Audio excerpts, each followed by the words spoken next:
Jaya Radha Madhava Jaya Kunja Bihari Jaya Radha Madhava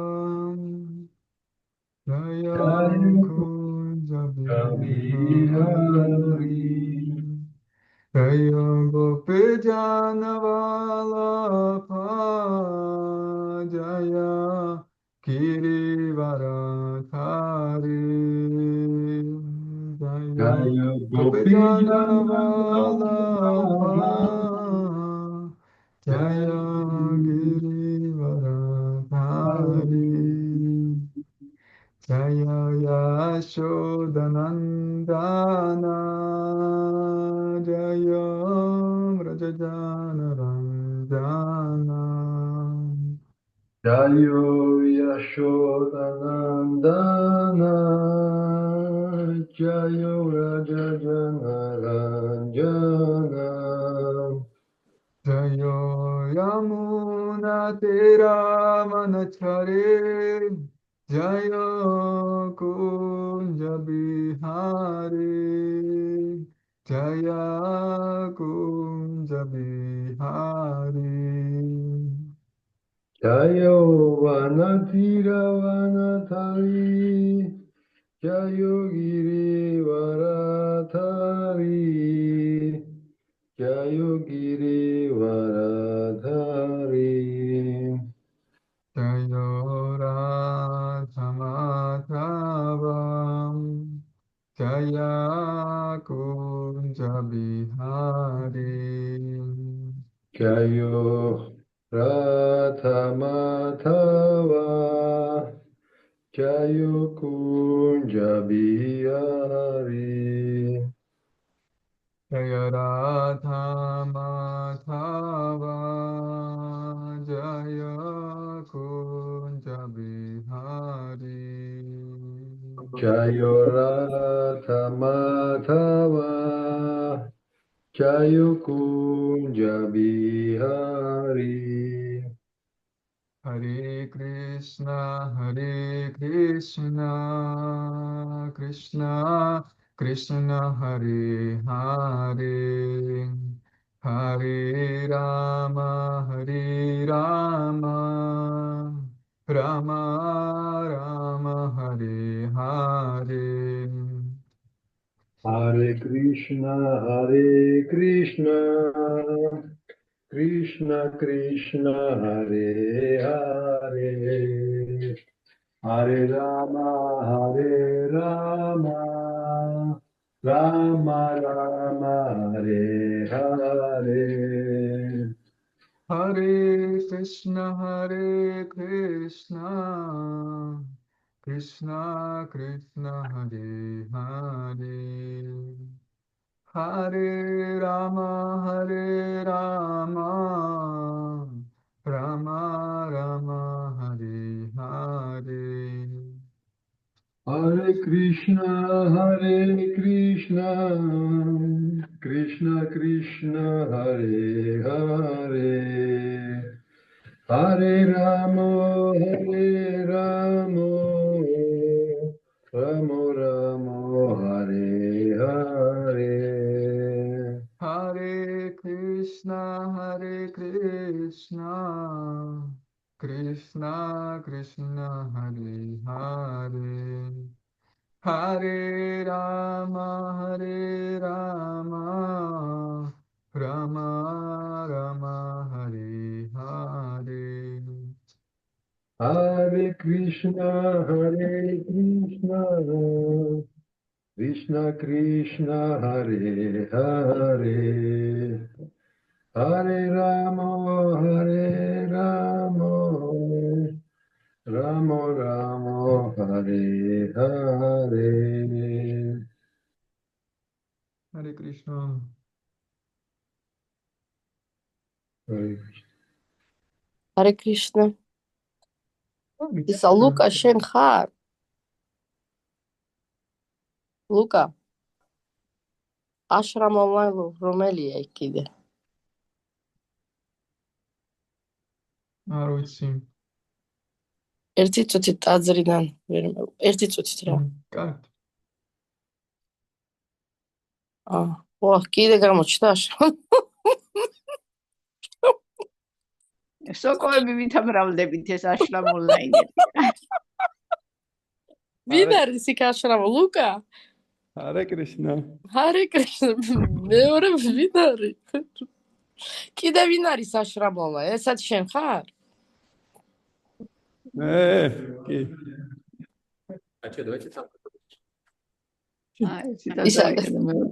რატი ის კალინძი მატაჯი რუსულად გადათარგმნის კრიშნას მარანამაც იქ არის, ბევრი არის რუსულენები. არ არის პრობლემა. აიგენოთ შენ, მადლობა.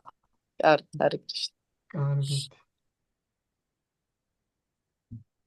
옴 ნამო භაგავატე ვასუდევაია.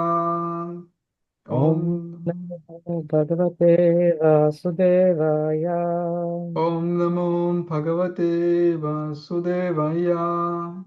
ॐ नमो नमो भगवते वासुदेवाय वासुदेवाय 옴 ნამო භagavate vasudevaya.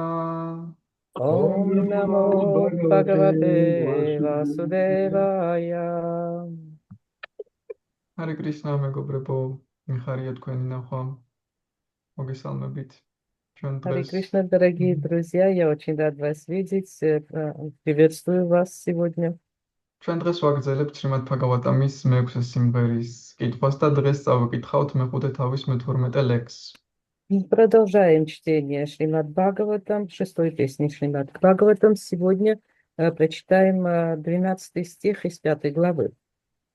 დავიკითხავ სანსკრიტს, შემდეგ ლიტერატურულ თარგმანს და კომენტარებს. Прочитаем санскрит, дословный перевод, литературный перевод, а потом комментарии. ჩაწერა ჩართი? კი, კირტანზე ჩავთ. ეკა ევეშვარას ტურიო ბhagavan swashraya paraha tamadrishtva bhavam pumsa kimasat karma bhir bhavet. დავიკითხავ ახლა თარგმანს ქართულად. ნარადა მუნიმ თქვა, რომ არსებობს სამეფო, სადაც მხოლოდ ერთი მამაკაცი განმგებელია. ჰარიაშვებმა ასე გაიგეს ეს სიტყვები. ერთადერთი ხელისუფალი ყოველივე არსებულისა და მონეტარი ყოველივეთი ღვთაების უზენაესი პიროვნებაა. იგი ყოვლის მხედველი, აღსავსე ექვსივე სრულყოფილებით და სრულიად დამოუკიდებელია. იგი შექმნილი სამყაროს საზღვრებს მიღმა და არასდროს ექცევა მატერიალური ბუნების სამი მოდუსის გავლენის ქვეშ. თუ ადამიანები თავიანთ ცოდნასა და მიღწევებს არ გამოიყენებენ უზენაესის შესაცნობად და ნაცვლად ამისა დღედაღამ კატებივით და ძაღლებივით იშრომებენ წარმავალი ბედნიერების მოსაპოვებლად, ნუ თუ რაიმე სიკეთეს მოიტანს მათი ეს საქმიანობა და წარმატება. კომენტარები. ჯერ თარგმანი წაიკითხე. Перевод стиха. Слова Нарада Муни о царстве, в котором только один правитель, Харияшвы, истолковали так. Есть только один владыка всего сущего. Это всевидящий Господь, верховная личность Бога. Он полон 6 совершенств и совершенно независим. Он пребывает за пределами сотворенного мира и потому не подвластен 3 гунам материальной природы. Если люди не используют свои познания и достижения для того, чтобы постичь Всевышнего, а лишь день и ночь трудятся, подобно кошкам и собакам, ради призрачного счастья, то какая польза от всех их достижений? კომენტარები. ნარადა მუნიმ ახსენა სამეფო, სადაც მხოლოდ ერთი მეფეა, რომელსაც ხელისუფლებაში მოცილი არ ახავს. ეს ერთადერთია მთელი სულიერი და მატერიალური სამყაროს მესაკუთრე და მონეტარი. ღვთაების უზენაესი პიროვნება მატერიალური სამყაროს საზღვრებს მიღმაა, ამიტომ იგი ლექსში აღწერილია სიტყვით ტურია, მეოთხე განზომილებაში მყოფი. მისი დახასიათებისას ნახმარია აგრეთვე სიტყვა ფავა, რომლის ანტონიმი ფავა დაბადებას ნიშნავს და ნაწარმოებია სიტყვიდან ყოფნა. როგორც ბჰაგავად გიტაშია ნათქვამი, მატერიალურ სამყაროში ცოცხალი არსებები კვლავ და კვლავ იბადებიან და იხოცებიან. მაგრამ ღვთაების უზენაესი პიროვნება არც ფუტვა და არც პრალიადე, იგი მარადიულია. სხვა სიტყვებით რომ ვთქვათ, იგი არც იბადება და არც კვდება, განსხვავებით ადამიანების ან ცხოველებისგან, რომლებიც იბადებიან და აიხოცებიან სულის შესახებ არ ცოდნის გამო. კრიშნას სხეული ასეთ ცვლილებებს არ განიცდის და ის, ვინც ამ აზრს არ ეთანხმება, სულელად ითვლება. ნარადა მუნი ურჩევს ხალხს ძაღლებივით და კატებივით წინ და უკან უაზრო სირბილში არ გალიონ თავიანთი სიცოცხლისთვის გამოყოფილი დრო. ადამიანის ვალი ღმრთების უზენაესი პიროვნების შეცნობაა. Комментариების დასასრული. Комментарий. Нарада Муни упомянул о царстве, в котором только один правитель, безраздельно властвующий над всем. Весь духовный и материальный мир принадлежит единственному властелину и наслаждающемуся, верховной личности Бога. Здесь Господь описывает Господа, описывают словом Турья, пребывающий в четвертом измерении, ибо Господь запределен материальному миру. В этом стихе его также называют Абхавой. Антоним этого слова Абхава означает рожденный и происходит от глагольного корня бху – быть. В Бхагавад-гите 8.19 сказано: обитатели материального мира обречены беспрестанно рождаться и умирать. В отличие от них, к Верховному Господу неприложимы слова Бхутва и Пралаяте, ибо Он существует вечно. Ничто не понуждает его рождаться, подобно людям и животным, которые вновь и вновь рождаются и умирают, потому что не ведают о душе. Тело Верховной Личности Бога Кришны не претерпевает изменений, и только глупцы могут думать иначе. Итак, Нарада Муни советует людям дорожить отпущенным им временем и не бегать взад-вперед без всякой цели, подобно кошкам и собакам и обезьянам. Долг человека – постичь верховную личность Бога. Конец комментария. Om Gyana Timirandasya Gyananjana Shalakaya Chakshurun Militam Yena Tasmai Shri Gurave Namaha Shri Chaitanya Mano Pishtam Stapitam Yena Bhutale Swayam Rupa Kadamahyam Dadati Swapadantikam Vandeham Shri Gurun Shri Utapatakamalам Shri Gurun Vaishnavamscha Shri Rupam Sagrajatam Sahagana Raghunathanvitam Tam Sajivam Sadvaitam Savadhutam Parijana Sahitam Krishna Chaitanya Devam Shri Radha Krishna Padan Sahagana Lalita Shri Vishakhanvitamscha He Krishna Karuna Sindhu Dinabandhu Jagatpate Gopesha Gopika Kanta Radha Kanta Namastute Tapta Kanchana Gaurange Radhe Vrindavaneshware Vrishabhanu Sute Devi Pranamami Hari Priye Vancha Kalpatarupescha Kripa Sindhu Pyaevacha Patitanam Pavanebhyo Vaishnavebhyo Namo Namaha Jai Shri Krishna Chaitanya Prabhu Nityananda Shri Advaita Gadadhara Srivasadi Gaura Bhakta Vrindam Hare Krishna Krishna Krishna Hare Hare Hare Rama Rama Rama Hare Hare Namo Vishnu Padaya Krishna Prishtaya Bhutale Srimati Bhakti Vedanta Swami Niti Namine Namaste Saraswati Devi Gauravani Pracharine Nirvishesha Shunyavadi Paschata Deshatarine.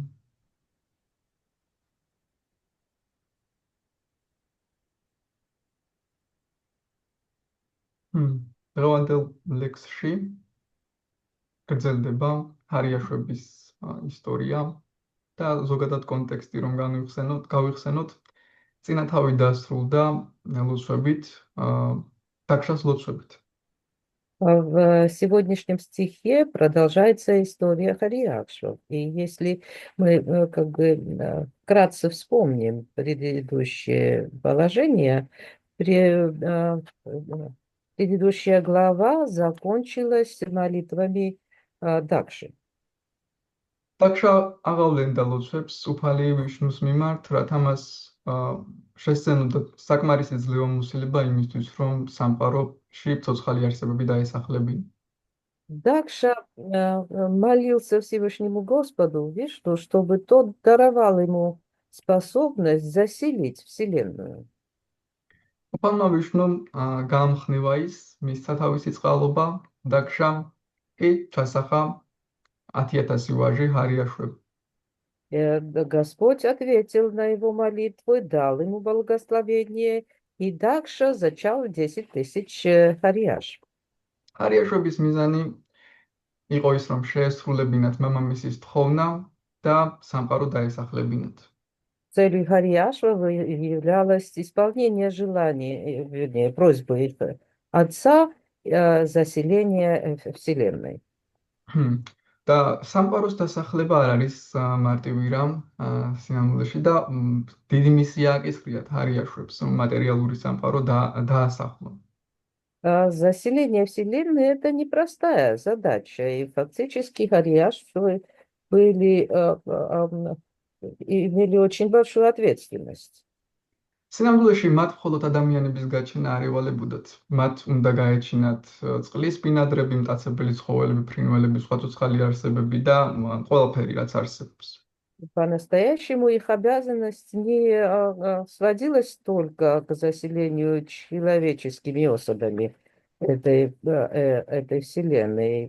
В их обязанность входило также заселение и водными тварями, и, значит, всеми другими формами жизни. ამას მარტივად მივხვდებით, თუ წავიკითხავთ შემდეგ თავს, სადაც დაქშას მოუწია უკვე გოგონების ჩასახვა, რადგან ნარადა მუნი ზედიზედ უკვე მისი გაჩენილი ვაჟიშვილების სულ ყველა დააყენა, ასე ვთქვათ, სულიერების გზას და იმედი გაუცრუდა დაქშას. И мы в этом удостоверимся в следующих стихах, где говорится, что из-за того, что Нарада Муни фактически всех мальчиков, сыновей Дакши направил на духовный путь, Дакши самому пришлось, значит, привести в этот мир дочерей. იქით თავში, შემდეგ თავში ჩვენ წავიკითხავთ, რომ მას ის გააჩენს 16 ქალიშვილს, რომლიდანაც 13 გაყვება კაშიაპა მუნის ცოლად. Мы в следующей главе узнаем о том, что он, значит, даст жизнь 16 дочерям, из которых 13 выйдут замуж за Кашьяпу Муни. და სინამდვილეში რასაც ხედავთ ჩვენს გარშემო ცოცხალ არსებებს უმეტესობა არის ზუსტად კაშიაპა მუნის და მისი ცოლების გაჩენილი. И то, что мы видим вокруг себя, живые существа, большинство из них как раз являются потомками Кашьяпы Муни и его жен. და შემდეგ თავში ზუსტად არის აღწერილი, რომ კაშიაპა მუნი თავის ცოლებთან გააჩენს ძროხებს, ჩლიქოსნებს, არწივებს, გველებს, კოღოებს. В следующей главе как раз это и описывается, что Кашьяпа Муни со своими женами зачинает коров, насекомых и всяческих других тварей. Арцивებს, კოღოებს, გველებსაც. Орлов, комаров, змей. და ჩვენ ვიცით ხომ კიდევ ასე ცნობილი მისი ორი ცოლი, ასე ვთქვათ, დიტი და ადიტი, რომლებმაც ერთმა გააჩინა ნახევარმერთები, მეორემ დემონები. И мы также знаем о двух его женах, Дити и Адити, из которых одна родила, как бы дала потомство полубогов, а вторая демонов. თუმცა მას ბევრი ცოლი ჰყავდა და ასე ვთქვათ, არა მხოლოდ ეს ნახევარმერთები და დემონები, არამედ თითქმის ყველაფერი, რასაც ვხედავთ, მათ დაასახლეს, ასე ვთქვათ, გააჩინეს.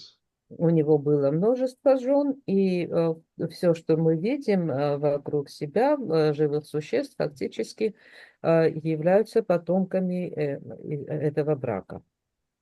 სინამდვილეში შემად ფაგავატამში არ არის ეს აღწერილი, როგორ ხდება ეს გაჩენის პროცესი, რადგან ჩვენ ვიცით, რომ კაშიაპამუნი ადამიანია, მისი ცოლებიც ადამიანები არიან, ну, ადამიანის ფორმა აქვთ. და როგორ ხდება ამგვარი არსებების გაჩენა? Шримад Бхагаватам не описано, как происходит рождение всех этих различных живых существ. Хотя мы знаем, что Кашьяпа Муни, он и его жены, они были в человеческих телах.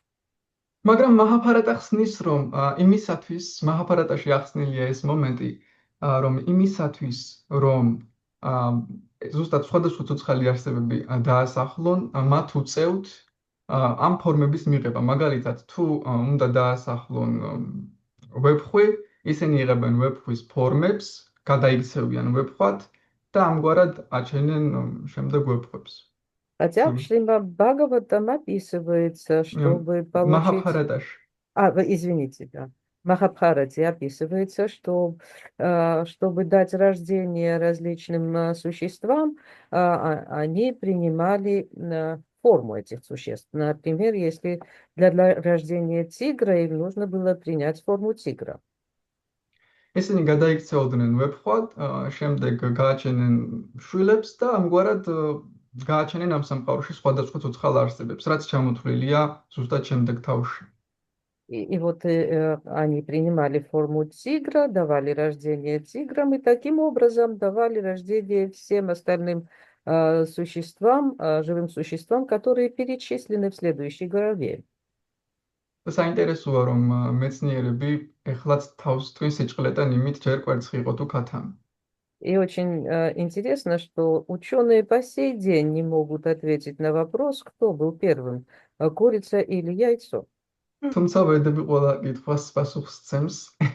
Хотя веды дают ответ на каждый подобный вопрос. თქვენი აზრით ამ შემთხვევაში ქათამი იყო ჯერ თუ კვერცხი? И интересно ваше мнение тоже. Что было первым? Курица или яйцо?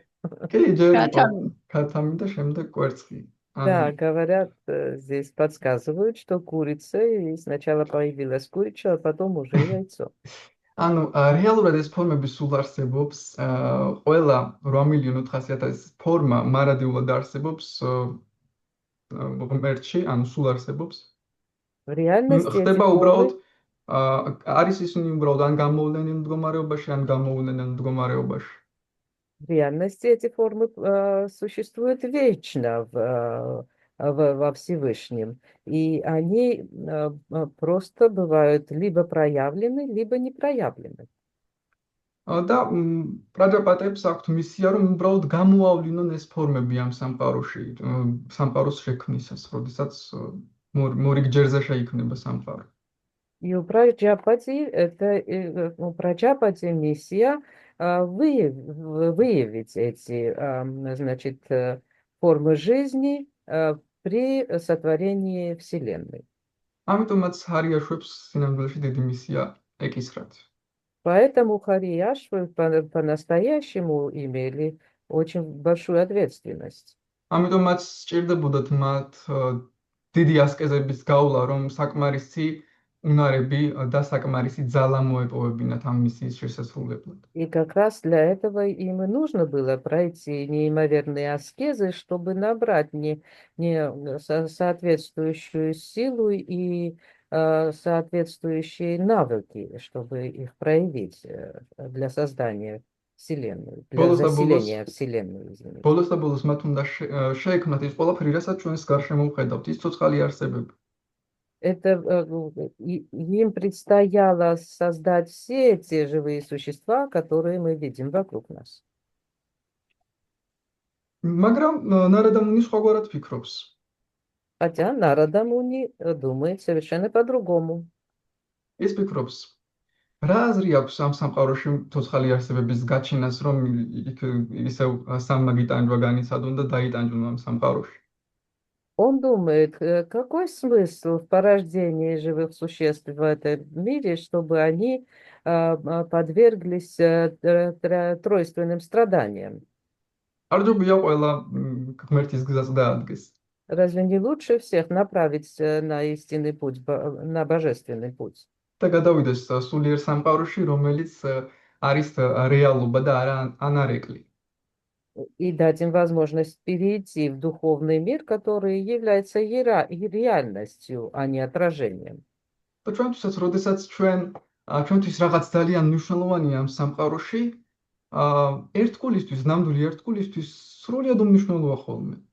И в нашем случае тоже, если что-то для нас очень важным кажется в этом мире, то для преданного то же самое не имеет никакого значения. წარმოიდგინეთ, რა უნდა იყოს იმაზე მნიშვნელოვანი, რომ ამ სამყაროში ცოცხალი არსებები დასახლდნენ. ბოლოს და ბოლოს ზუსტად ამისთვის არის ეს სამყარო შექმნილი. Ну, представьте, что может быть важнее того, чтобы этот мир был заселен живыми существами. В конце концов, этот мир создан как раз для этой цели. მაგრამ ნარადა ამბობს, რა უშავს კაცო, არ არის პრობლემა. მთავარია ღმერთის გზას დაადგნენ ისინი, ნუ გააჩენენ ამ შთამომავლობას, არ არის პრობლემა. Но Нарада говорит на это, ну ничего особенного, никакой проблемы нету, чтобы они не давали потомство. Лучше им направиться обратно к Богу. დასამალში ის ფიქრობს, რომ ისინი, ვინც აქ უნდა გაჩნდნენ, სინამდვილეში ჯობია ისინი სულიერ სამყაროში წავიდნენ ღმერთთან, ასე უკეთესია, ვიდრე აქ იყვნენ. И таким же образом он думает о других живых существах, которые должны родиться в этом мире. Для них будет лучше, если они прямиком направятся ко Всевышнему. ამიტომაც ის არ ღალატობს თავის სამქადაგებლო სულს და ჰარიაშვებსაც უწყებს ქადაგებას. И поэтому он не отступает от своего духа проповеднического и начинает проповедовать Харияшвам тоже. ჩვენ ვიცით, რომ ნარადა მუნი ხშირად ხვდება შემოთფაგავდა მის ფურცლებზე და ახდენს ადამიანების ტრანსფორმაციას, მათი შინაგანი ხედვის ტრანსფორმაციას. Мы знаем, что Нарада Муни не раз появляется на страницах Шримад Бхагаватам, в котором описывается расак этепс. ადამიანების ტრანსფორმაციას ახდენს, მათი შინაგანი ხედვის ტრანსფორმაციას ახდენს. И видим, как он трансформирует видение людей и самих людей. შილა პრაბჰუპადა კომენტარებში ხშირად ამბობს ხოლმე, რომ ჩვენც ნარადა მუნისავით უნდა ვიყოთ, ჩვენც უნდა ვეცადოთ, რომ მაქსიმალურად შევცვალოთ ადამიანთა ხედვა. И Шрила Прабхупада говорит, что мы тоже должны походить на Нарада Муни, мы должны максимально стараться изменить видение людей. თუმცა იმისთვის, რომ ადამიანის ხედვა შეცვალო და ადამიანის სრულიად ტრანსფორმაცია მოხდინო ადამიანისა, ამას სჭირდება ცოდნა, როგორ უნდა მოხდეს ეს. Для того, чтобы как бы трансформировать видение человека, для этого нужно обладать знаниями, как это делается.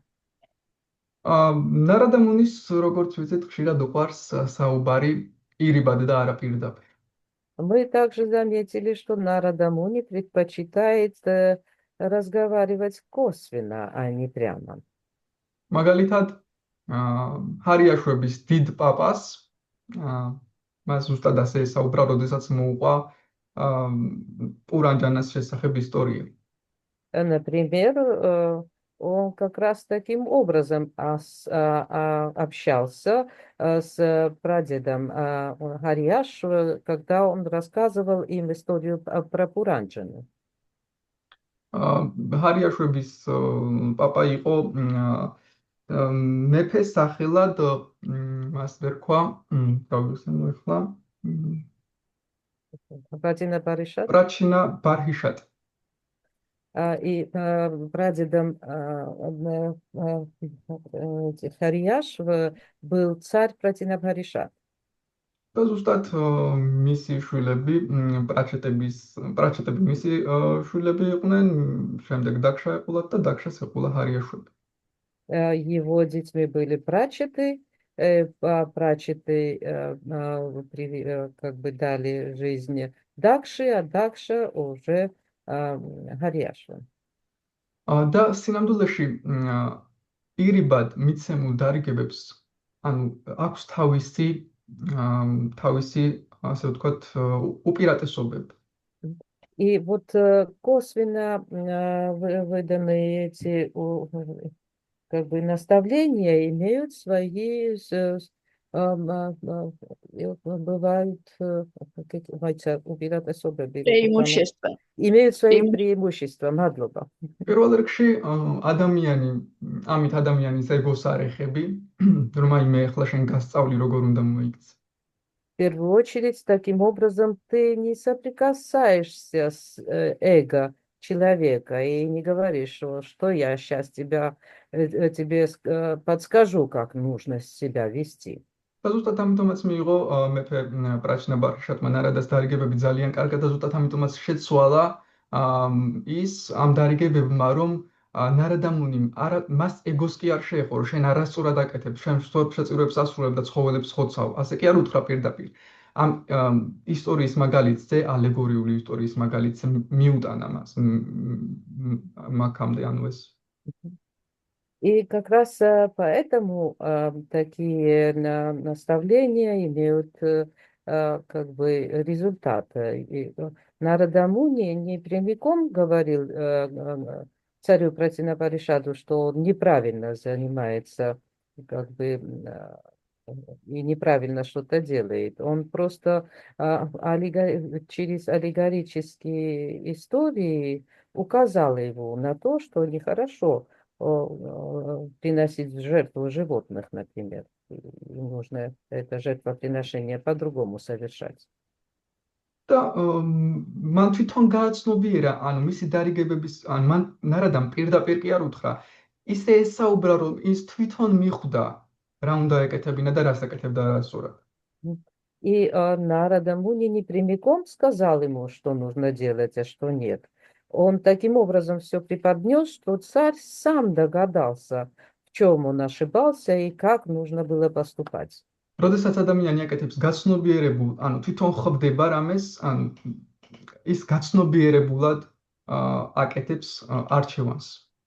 И когда человек догадывается, как что нужно делать, то он уже осознанно делает выбор.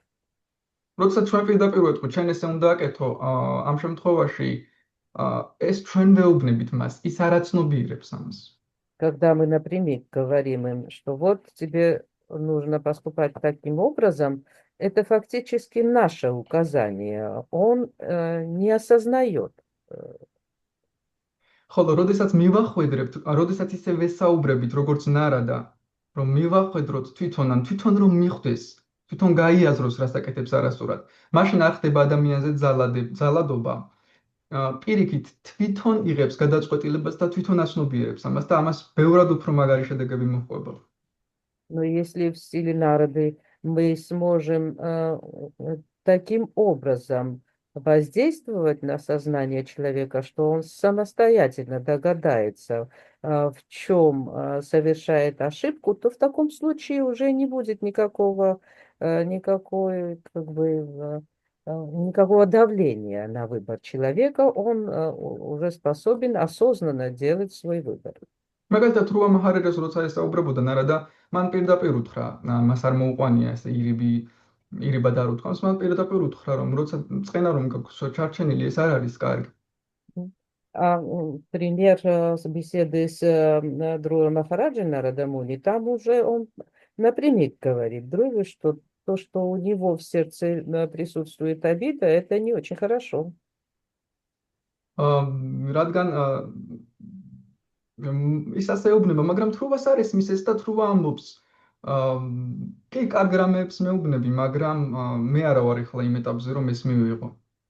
И на что Друва реагирует? Да, подобным образом. Он говорит, что да, ты мне очень все хорошо советуешь, но я пока еще не на том уровне, чтобы это все принять. ნარადა რას აკეთებს? ჩვენ ნარადას შემთხვევაში ალბათ ვეტყოდით, შენ როგორ არიღებ ამას, არის რომ წყენა ცუდია, ეხლავე გათავისუფლდია, შენ არასწორი мотивები გაქვს. И что же делает Нарада Муни? Мы бы на месте Нарады начали бы давить на другу, говорят, что надо осознать это, неправильно ты поступаешь и так далее. მაგრამ ნარადა ამას არ აკეთებს, ნარადა ფიქრობს, კი ბატონო, ჯერ არ არის იმ დონეზე რომ ეს მიიღოს, მაგრამ მას დავეხმარები მაინც რომ ნენელა განვითარდეს. Нарада думает, ну да, он еще не на том уровне, чтобы все это осознать, но я хотя бы могу ему помочь, чтобы ускорить его такое осознание. არ ძალადობს მას. Он не принимает, не насильствует над ним, другими словами. ის ეხმარება, კი ბატონო, მე გასწავლი როგორ მიაღწიო შენს მიზანს. И он начинает ему помогать, говоря, что я научу тебя, как нужно достичь твоей цели. თუ ამ დააფასა ზუსტად ნარადას ამგვარი დამოკიდებულება, მან კი თქვა, რომ ვერ მიიღებდა ამას, მაგრამ შინაგანად მაინც ჩარჩა მისი დარიგება, რომ მე ეხლა ამ ეტაპზე ვარ, რომ არ შემიძლია ამის მიღება. И Трува оценил такой подход Нарада Муни. Он, хотя он и думал, что я сейчас на таком этапе, что не могу это принять, но он все-таки запомнил это наставление. ნარადა თუ დაუწყებდა ჩხუბს, შენ როგორ არიღებ ამას შედაცემულო, თუ ამ აღარ არის პირიქით, ცუდი განწყობები ჩარჩებოდა შინაგან. И если бы Нарада начал его ругать, как же ты такое не принимаешь, то у Друвы остались бы плохие, как бы, послевкусия после такой беседы. და ამგვარად როდესაც ადამიანს არ ვაძალებთ რამეს, ძალადობას არ ვახდენთ. თუნდაც ის რაღაც, რასაც ვეუბნებით, ვერ მიიღოს და ის მაინც ამახსოვრდება მას. И если мы не прибегаем к насилию и не давим на человека, советуя ему что-то, он может на этом этапе не принять то, что мы ему говорим, хотя в его памяти это наставление останется. როდესაც ჩვენ ვიღებთ ადამიანს ისეც, როგორიც არის, Когда мы принимаем человека таким, какой он есть. და არ ვახდენთ მასზე ძალადობას, ვიღებთ როგორიც არის და კი ბატონო, თუ ვერ იღებ ჩემს დარიგებას, არა უშავს, მოდი მაშინ ესე ვიგავიაროთ, როგორც ნარადა მოვექცოთ თუ ამახარებს. И не давлеем над ним, да, принимаем его возможности и говорим, как Нарада Муни. Ну, хорошо, очень хорошо, давайте просто пройдемся по тем задачам, которые у нас впереди. ამ დროს ადამიანს ვაძლევს საშუალებას, რომ განვითარდეს. Таким образом мы даем человеку возможность развиваться. ეს არის, როდესაც ადამიანში ვხედავთ არა იმ კონკრეტულ მდგომარეობას, რაშიც იმყოფება, არამედ სულს, რომელსაც ყველაფერი შეუძლია და უდიდესი პერსპექტივები აქვს. И это указывает на то, что мы видим в человеке не то, что он на данный момент способен делать, а видим в нем душу, которая имеет неограниченные возможности и способности. ხარიაშობის შემთხვევაში სინამდვილეში ისინი მზად იყვნენ ამ დარიგებების მისაღებად, რაც ნარადამ უთხრა. В случае Харияшв они были готовы принять те наставления, которые дал им Нарада. ამიტომაც ნარადას ირიბი ნათქვამებიდან გამოიტანეს სწორი დასკვნები. И поэтому из иносказания как бы косвенных наставлений Нарады они вынесли прямые как бы заключения. Они правильно все увидели. წინა ლექსებში, მე-4 ლექსებში ნათქვამია, რომ ხარიაშვები, როდესაც წავიდნენ მამამისის ნების შესასრულებლად, ისინი ყოველ დღე იბანდნენ წმინდა ტბაში. В предыдущих стихах, 4 и 5, сказано, что, отправившись на аскезу по воле их отца, Харияшвы каждый день омывались в святых водах. და ამ განბანვამ, ამ წმინდა წყალში ყოველ დღე განბანვამ ისინი გაწმინდა მათი სურვილები. И это омовение в святых водах очистило их желание. და მათ პირდაპირ წერია ამ ლექსებში, რომ მათ გაუჩნდათ პარამაჰამსებად გახდომის სურვილი. И в этих стихах написано, что таким образом у них возникло желание стать парамахамсами. მაგრამ იმის გამო, რომ მამამისის ნებას სცემდნენ პატივს, მაინც გააგრძელეს ასკეტების შესრულება მიზნით, რომ დაესახლებინათ ცოცხალი არსებები. Но из-за того, что они уважали отцовскую волю, они продолжили совершение аскез для заселения этого мира. ამ მომენტში, როდესაც მათ ნარადა დარიგებებს აძლევთ, ანუ მათ გულში უკვე არის პარამაჰამსებად გახდომის სურვილი. И когда Нарада дает им наставление, у них в сердце уже существует это желание стать парамахамсами. და ნარადაც საშუალებას აძლევს მათ, რომ თვითონ გამოიტანოთ დასკვნები, ამით ეუბნება თქვენ სინამდვილეში იცით რა არის სწორი. И Нарада тоже со своей стороны дает им возможность самостоятельно сделать какие-то умозаключения. И дает им возможность сделать правильный выбор. და ზუსტად ეს არის მიზანი ასევე მინიშნებებით საუბრის და არა პირდაპირ მოჭრილი საუბრის მიზანი. И как раз это и является целью иносказательной беседы, да, когда не напрямик что-то говоришь. ჰარიაშვები მზად რომ არ ყოფილიყვნენ ამის მისაღებად, სულ სხვანაირ დასკვნებს გამოიტანდნენ ნარადას მოყოლილიდან. Если бы Харьяшвы не были готовы к подобным поступкам, то они бы совершенно другое заключение сделали, вывели из рассказа Нарада Муни. და ეს არის ერთგვარი ტესტი. ადამიანი რამდენად არის მზად რომ მიიღოს ის, რასაც ვეუბნები. И это является своим образом тестом, как бы экзаменом, проверкой на то, как примет человек то, что я ему говорю. თუ სწორად მიიღო, ესე იგი ის მზად არის იმის შესასრულებლად, რასაც ვეუბნები. И если он правильно это принял, то значит он готов сделать то, о чем я ему говорю. თუ სხვანაირი დასკვნები გამოიტანა, ესე იგი ის არ არის ჯერ კიდევ მზად იმის შესასრულებლად, რასაც ვეუბნები, ასე რომ რა აზრი აქვს, რომ პირდაპირ ვუთხრა მას ეს. И если он сделает неправильные выводы, это указывает на то, что он еще не готов сделать правильный ход. Тогда не имеет значения напрямик ему об этом говорить. ჩვენ ვიცით, რომ ადამიანს არ უნდა ვუთხრათ ისეთი რამ, რაც არ შეესაბამება მის დონეს 10 კარს.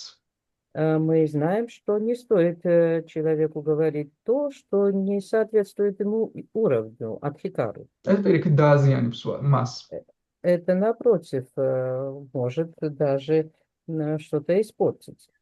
და ვედებიც იმიტომ არის აგებული მთელი ვედები, იმიტომ არის ვედებში ბევრი სხვადასხვა გზა, რომ თანდათანობით ამაღლოს ადამიანები მათი 10 კარის შესაბამისად. И поэтому веды как раз и дают бесчисленное количество возможностей для того, чтобы люди могли, исходя из своего адхикара, делать выводы. ამგვარად ნარადა ამით ძალიან ბევრ ამის აკეთებს. თავისი ირიბი დარიგებებით ამოწმებს, რომ ეს რასაც ის ეუბნება ჰარიაშვებს, მართლა შეესაბამება მათ 10 კარს, მათ სურვილს. Поэтому Нарада Муни делает несколько вещей с своей беседой. В первую очередь он проясняет, что адхикар Харьяш соответствует тому, что он им говорит. და ასევე მათ საშუალებას აძლევს თავად გამოიტანონ დასკვნები და გაცნობიერებული გადაწყვეტილება მიიღონ. И также он дает им возможность самостоятельно сделать вывод и как бы принять осознанное решение. ჩვენ სინამდვილეში ნარადას დარიგებებს სხვადასხვა პიროვნება გაიგებდა სხვადასხვანაირად. Но эти наставления Нарады различные личности по-разному приняли. იმის მიხედვით თუ რა წარმოდგენები გვაქვს ამ სამყაროზე. Исходя из своих собственных как бы взглядов на этот мир. მაგალითად, ჰირანიაკაშიპუ ნარადას სიტყვებს ასე გაიგებდა. Например, Хираньякашипу, наверное, таким образом бы принял слова Нарады. არსებობს ერთადერთი mbრძანებელი ყოველივესი. Существует единственный повелитель всего, რა თქმა უნდა, მე ვარ ეს. и, конечно же, этот повелитель я. და თუნდაც ეს მე არ ვიყო, თუნდაც იყოს სხვა, მაგალითად ვიშნუ. И даже если это не будет мной, ну, скажем, это может быть и Вишну, წავალ მოუკლავ ვიშნუს და მე გავხდები, მე დავიკავებ მის ადგილს. я пойду и убью Вишну и займу его место. და ზუსტად ამიტომაც ჰირანიაკაშიფუ სულ სხვადასხვას გამოიტანდა. И как раз вот это указывает на то, что Хираньякашипу сделал совершенно другое умозаключение. ამიტომაც პირდაპირ რომ უხადაგო ჰირანიაკაშიფუს რომ ისი რა მიდი დაადეკი სულიერების гзას, ან საერთოდ არაფრის მომტანდა. И поэтому прямое наставление Хираньякашипу на путь истины, чтобы он как бы начал действовать на духовном поприще, не имело бы никакого результата. პრახლადამ გააკეთა ეს, არაფერი გამოუვიდა. Прохлада сделал подобный шаг, но ничего не получилось в конечном итоге. გაუარესა, ანუ გაუარესა რა პირიქით უფრო მეტი ზეზღი წამოვიდა ჰირანიაკაშიფუსგან, არა მარტო ვიშნუს მიმართ, არამედ თავად პრახლადას მიმართაც. И здесь фактически он увеличил неприязнь Хираньякашипу не только к Вишну таким образом, но даже к себе. ამიტომაც ხშირად ხდება ეს ირიბი საუბრები ნარადას მხრიდან და ზოგადად ვედებშიც არის მსგავსი მომენტები აღწერილი. И поэтому Нарада чаще всего прибегает к таким косвенным диалогам. И подобный метод описывается и другие методы, и другие подобные ситуации описываются в шастрах. მაგალითად ბრიჰადარანიაკა უპანიშადში არის ესეთი საინტერესო ისტორია, შეიძლება გსმენიათ კიდეც. Например, в Брихадаранья Упанишадах есть такая интересная история, о которой, может быть, и слышали. ეს არის აღწერილი მეხუთე თავში ბრიჰადარანიაკა უპანიშადში. Она описана в 5 главе. ერთხელაც ადამიანები, ღმერთები და დემონები მივიდნენ მამამისთან პრაჯაპატი ვირაჯასთან. Однажды люди, демоны и полубоги пришли к своему отцу Праджапати ვირაჯასთან. Вираджа. მამამისთან, ვინც გააჩინა ისინი. К отцу, который дал им жизнь. მათ სწავლა დაასრულეს მასთან და სულზად საბოლოო დარიგებები მიეცა მამამისმათვის. Они закончили обучение у него и хотели получить последние наставления от отца. მამამისმა კი თქვა, ჯერ მივიდნენ მაგალითად ღმერთები Сначала к нему подошли полубоги და სთხოვეს, დაგვარიგე. и попросили наставить их. და მან წარმოთქვა ერთი მარცვალი, და. И он произнес один слог «да». შემდეგ უთხრა, გაიგეთ რაც ვთქვი. И спросил, вы поняли, что я сказал? მათ უპასუხეს, კი გავიგეთ, შენ თქვი დამა, ანუ თვითკონტროლი. Да, мы поняли, ты сказал дама, другими словами, самоконтроль. ანუ ბრაჰმასთან მივიდნენ. ბრაჰმასთან მივიდნენ. ბრიჰადარანიაკა უპანიშადში არის აღწერილი, რომ ისინი მივიდნენ პრაჯაპატი ვირაჯასთან, თუმცა აქ შეიძლება იგულისხმებოდეს ბრაჰმაც, ამაზე არ ვიკამათოთ. Да, Матаджи хотела поправить, сказала, что они пришли к Брахме, но в Упанишадах там упоминается про Праджапати Вираджа, хотя его можно представить как Брахму тоже, но не будем на эту тему спорить сейчас. მათ გაიგეს, რომ ჩვენ გვითხარით თვითკონტროლი, რატომ? იმიტომ რომ ნახევარღმერთები მიდრეკილნი არიან გრძნობათა დაკმაყოფილებისკენ. И здесь они сказали ему, что ты указал на самоконтроль. И почему это? Потому что полубоги, они привержены к наслаждениям. შემდეგ მივიდნენ მასთან ადამიანები Потом подошли к нему люди და იგივე უთხრეს დაგვარიგე. и с той же просьбой дать им наставление. და იგივე მარცვალი უთხრა. რაჯაპატიმ უპასუხა და И Праджапати сказал и ответил им тем же слогом «да». და უთხრა გაიგეთ რა გითხარით. И спросил, вы поняли, что я вам сказал? ადამიანმა უპასუხეს, კი, ჩვენ გითხარი დანა, გაეცით მოწყალება, იყავით გულუხვები. И люди ответили, да, ты нам сказал дана, значит, делать пожертвования, быть щедрыми. რაჯაპატიმ უპასუხა, კი, სწორად გაიგეთ. Праджапати ответил, да, вы правильно поняли. რადგან ადამიანები მიდრეკილნი არიან სიხარბისკენ. Потому что люди привержены к жадности. შემდეგ მივიდნენ მასთან დემონები და სთხოვეს იგივე. Потом подошли демоны с той же просьбой.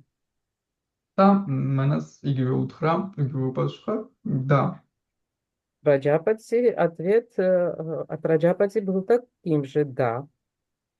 და კითხა, გაიგეთ რა გითხარით.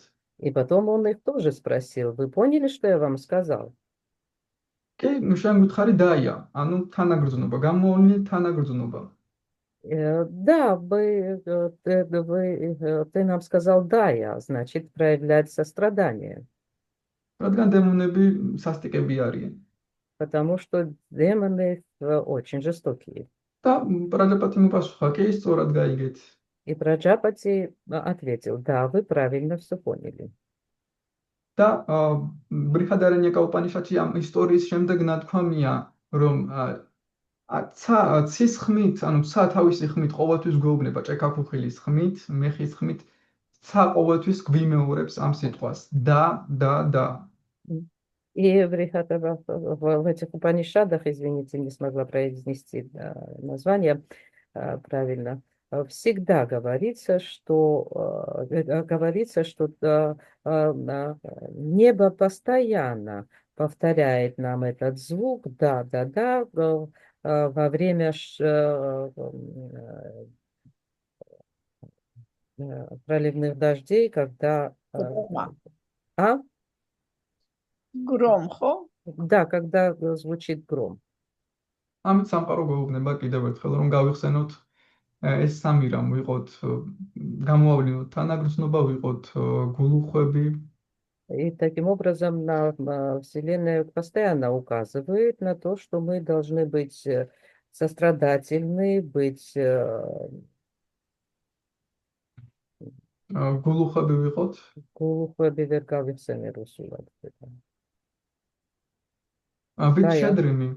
Быть щедрыми, спасибо. Да, контекст, შეგვეძლოთ фит-контроль.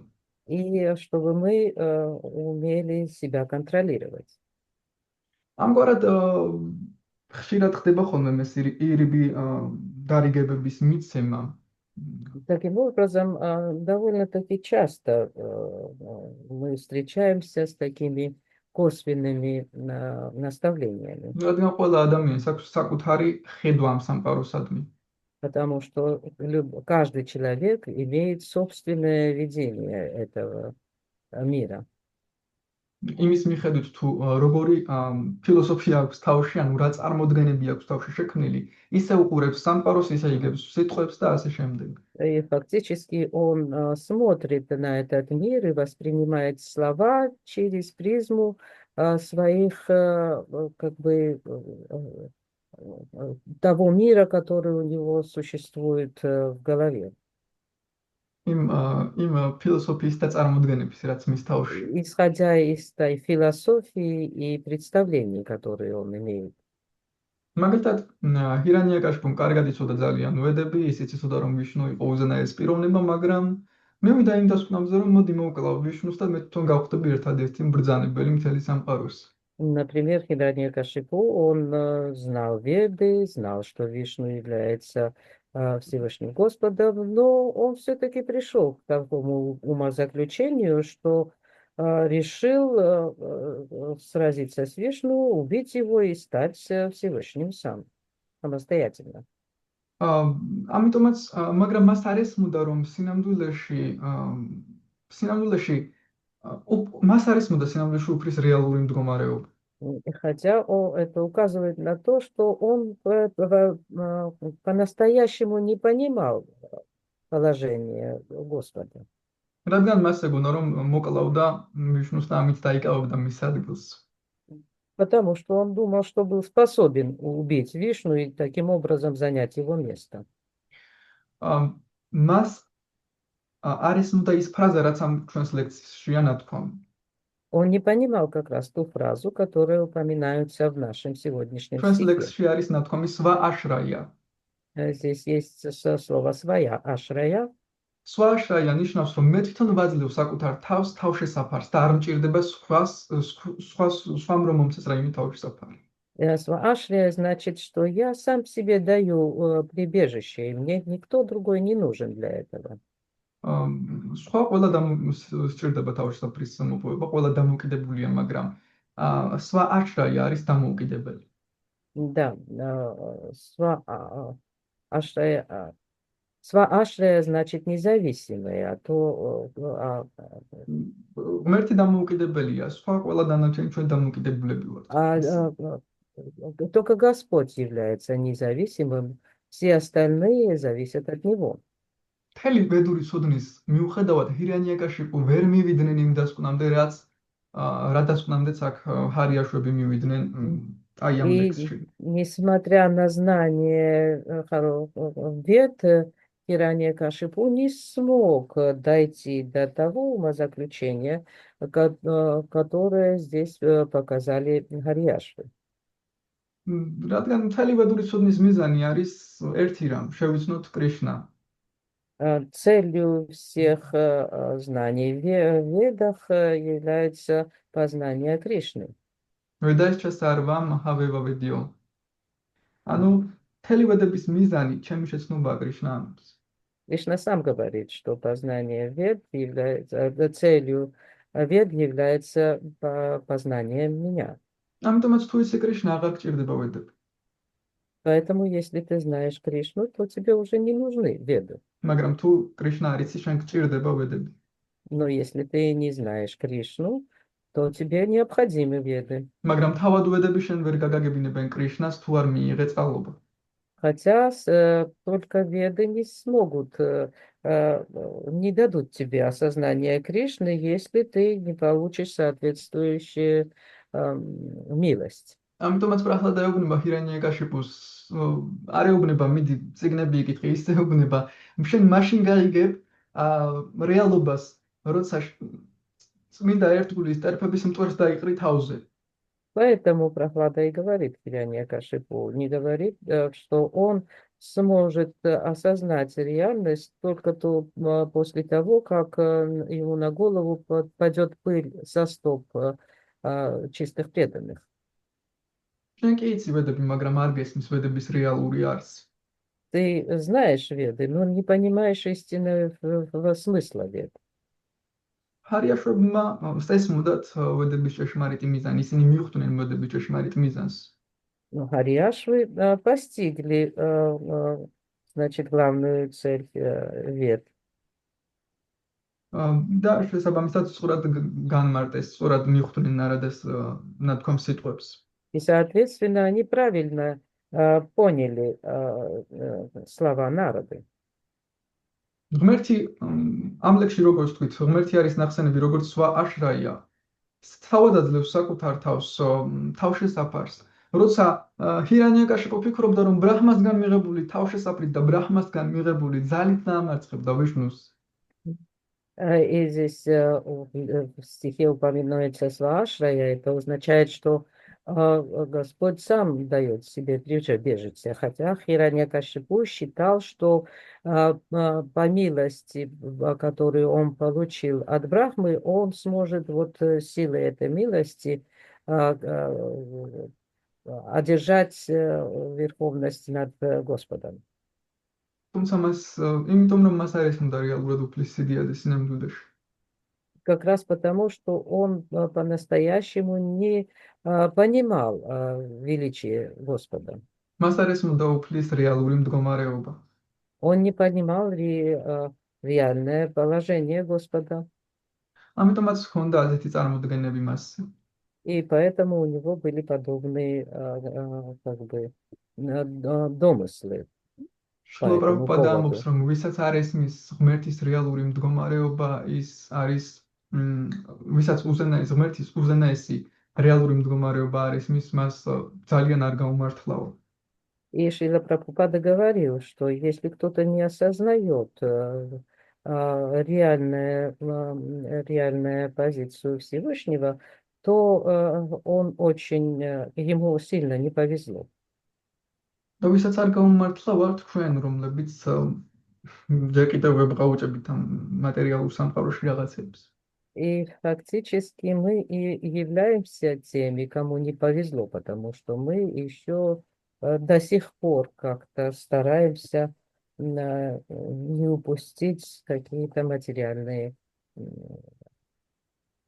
ჩვენს მატერიალურ მდგომარეობას ვართ მიჯაჭვული სინამდვილეში. Мы фактически привязаны к своим материальным к бытию. პირველ რიგში მიჯაჭვული ვართ ჩვენს სხეულს, ჩვენს გარემოცვას, რაც ჩვენს გარშემოა. В первую очередь мы привязаны к своему телу, к окружению, к своему.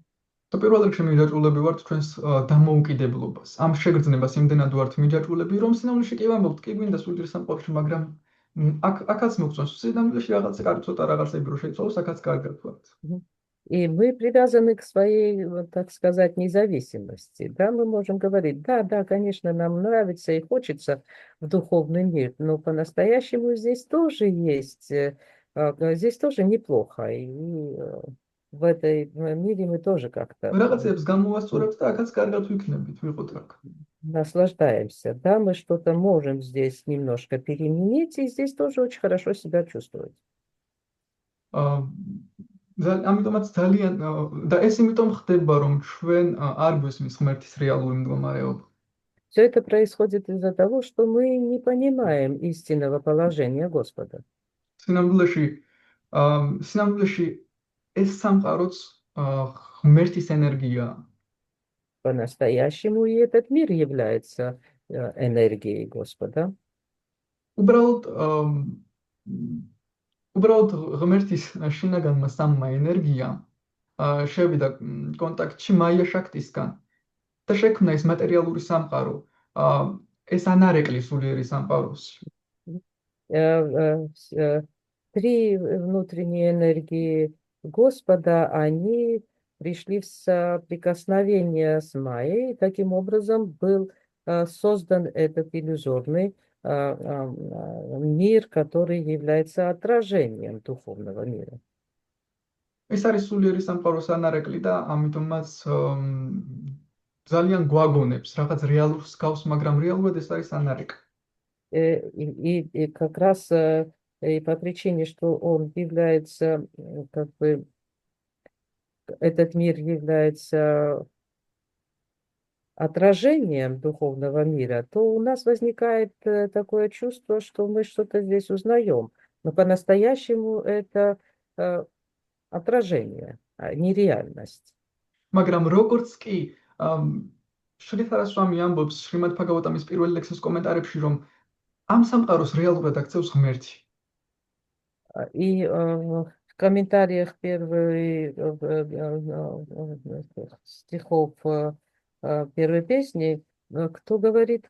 შრითარასვამი სულ პირველ ლექსში შრიმად ბჰაგავატამის ამბობს, რომ ეს სამყარო რეალურია მხოლოდ იმიტომ, რომ მასში არის ღმერთი. Шритарасвами в комментарии в первой же стихе Шримад Бхагаватам, первой песни Шримад Бхагаватам, говорит, что этот мир становится реальным только потому, что Господь как бы позволяет это. იმიტომ რომ ამ სამყაროში ღმერთია. Потому что Он является Господом в этом мире. ღმერთი რომ არ იყოს და ეს სამყარო ჩვენთვისაც რეალური ხდება მაშინ, როდესაც ვხედავთ ღმერთს ამ სამყაროში. როდესაც ღმერთს ვაშორებთ, ეს სამყარო ჩვენთვის არის უბრალოდ ილუზორული.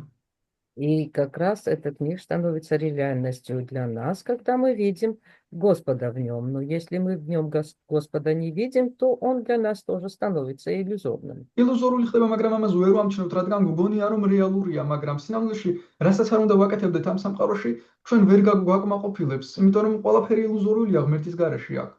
Хотя он иллюзорный, но мы его принимаем за реальный. И что бы мы ни делали в этом иллюзорном мире, это нас никогда не удовлетворяет. Как раз из-за иллюзорности, потому что нужно перестроиться на реальность. Потому что нет Бога в нем. Мы не воспринимаем Бога. მაგრამ როგორც კი დავინახავთ, რომ ეს სამყარო ღმერთთან არის კავშირში, როგორც კი მას ღმერთთან ვაკავშირებთ, ამ რიშა ხდება მრიშად, ანუ რეალური ხდება ეს სამყარო. Но как только мы свяжем все это с Господом, Амриша станет Мришей. Этот мир превратится в реальный. და რეალური რომ გახდება ეს სამყარო ნიშნავს იმას, რომ მე აღარ მომიწევს ამ ილუზორული ბედნიერების დევნა ამ სამყაროში. И реальность этого мира для меня станет тем, что мне не будет нужно гоняться за иллюзорными какими-то целями. მე უკვე ბედნიერი ვიქნები იმით, რომ ვარ სამყაროში, რომელიც პირადად ღმერთთან არის კავშირში, რომელიც პირადად მისი ენერგიაა და მისგან არც განსხვავდება რაღაც მხრივ. Я буду счастлив уже, осознавая то, что я являюсь частью мира, который непосредственно связан со Всевышним и является его проявлением. და ამგვარად ეს ამ სამყაროში ყველგან დავინახავ ღმერთს. ამით გახდება ეს სამყარო ჩემთვის რეალური. И таким образом я везде в этом мире буду видеть Господа, и как раз таким образом он для меня станет реальным. ლექსის ბოლოს ნათქვამია ჰარიაშვები ამბობენ ამას, რომ რა აზრი აქვს იმ ადამიანების შრომას კარმიულ საქმიანობებს, თუ ისინი არ ცდილობენ ღმერთის შეცნობას. რა აზრი აქვს მთელ მათ მიღწევებს? И вот в конце, значит, этого стиха Харьяшвы говорят, какой же смысл всех достижений, если люди не осознают, что это призрачное счастье. რადგან თუ ადამიანები არ იხსვიან იმისთვის, რომ ღმერთი შეიცნონ. И если люди не стараются познать Всевышнего, постичь его. მაშინ თემად მიღწევებს არანაირი აზრი არ აქვს, რადგან მაია შაქტისთან არის ურთიერთქმედება ღმერთის ენერგიებისა, ჰლადინი, სამვით და ანუ ღმერთის ამ სამი ენერგია ურთიერთქმედებს მაია შაქტისგან, ამიტომაც ილუზორული ხდება ყველაფერი ამ სამყაროში. ჩვენი სიამოვნებებიც, ჩვენი ფილოსოფიებიც, ყველაფერი რაც ამ სამყაროში ხდება. Потому что все, что в этом мире происходит, все эти три энергии Господа, они в соприкосновении с Майя Шакти становятся иллюзорными. И что бы здесь ни происходило, тоже имеет иллюзорность. Майя Шакти ამ ღმერთის სამ ენერგიას, რომელიც სულიერ სამყაროში реалურია, ხდის არარეალურს. И Майя Материалურ სამყაროში. Майя Шакти, те три энергии Господни, которые являются реальными в духовном мире, она их трансформирует в иллюзорные. მაგრამ როგორც ღმერთს ვამატებთ ამ სამყაროში, ჩვენ ხედავთ რეალურად ამ სამყაროს, რადგან ის არის ღმერთთან კავშირში პირდაპირ. Но как только мы добавляем Господа в этот мир, в этом мире, то он становится реальным, потому что непосредственно начинает соприкасаться с Господом. ამიტომ ეს სამყარო თან რეალურია, თან არარეალურია. Как раз поэтому этот мир, он и реальный, и нереальный. შრიმად ბაგავატამის პირველ ლექსშიც ამიტომ არის ორაზროვანი. თან რეალურია ეს სამყარო, თან არარეალურია, თან არის ამრიშა, თან არის მრიშა. И как раз об этом и указывает первый стих Шримад Бхагавата, что этот мир одновременно и реальный, и нереальный. Амриша и Мриша. და თუ გვინდა რომ ჩვენთვის ეს გახდეს რეალური, ჩვენ უნდა დავინახოთ მისი კავშირი ღმერთთან. Для того, чтобы он для нас стал реальным, мы должны увидеть связь с Богом в нем. ამიტომაც ჰარიაშვები ამბობენ, თუ ღმერთის შეცნობას არ ვცდილობთ, აზრი არ აქვს ყველაფერს ამ სამყაროში И как სხვადასხვა раз, რაღაცების კეთებას. и как раз поэтому Харияшвы говорят, если мы не стараемся постичь Господа, то ничего не имеет значения в этом мире. ამ ლექსში ნათქვამია ასევე ასეთ ადამიანებზე ადრიშტვა. ანუ ისინი ვერ ხედავენ უფალს. ჰარიაშვები ამბობენ ამას. И в этом стихе также насчет таких людей упоминается термин «адвиштва». Другими словами, Харияшвы говорят, что они сами не видят, что такие подобные люди не видят Господа. როგორ უნდა დავინახოთ ღმერთი? Как же можно увидеть Господа? და ვიშვანათა შაკრავარტი თაკურა ამ ლექსის, დღევანდელი ლექსის კომენტარებში ამბობს ძალიან საინტერესო რამეს, რომელიც საშუალებას მოგცემს დავინახოთ ღმერთი. Вишванатха Чакраварти Такура по отношению вот этого стиха сегодняшнего говорит очень интересную вещь, которая поможет нам увидеть Господа. ვიშვანათა შაკრავარტი თაკურა ამბობს, რომ ლექსში გამოყენებული სიტყვა ადრიშტვა ნიშნავს, რომ არ აღიქვამდე ღმერთს თაყვანისცემის შედეგად. Здесь Вишванат Чакраварти Такур объясняет слово «адвиштва» подобным образом, что «арагикварде ღმერთს» როგორ? თაყვანისცემის დროს არ აღიქვამდე ღმერთს. Значит, при поклонении не осознавать Господа. ღმერთის თაყვანისცემისას შენ ღმერთს ვერ აღიქვამ და ზუსტად ეს არის, რომ ღმერთს ვერ ხედავ. Когда ты поклоняешь Господу, ты его не осознаешь, и поэтому как раз и не видишь. ამიტომაც ჩვენს თაყვანისცემას აზრი არ აქვს, თუ ღმერთს ვერ აღვიქვამთ მასში.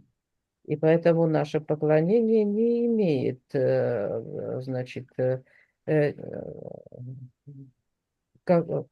имеет смысла, если мы не видим в нем Господа, мы не можем его постичь. რადგან მისი ერთადერთი დანიშნულებაა, რომ ღმერთი დაგვანახოს. Потому что единственным, как бы, целью его единственной является, чтобы показать нам Господа.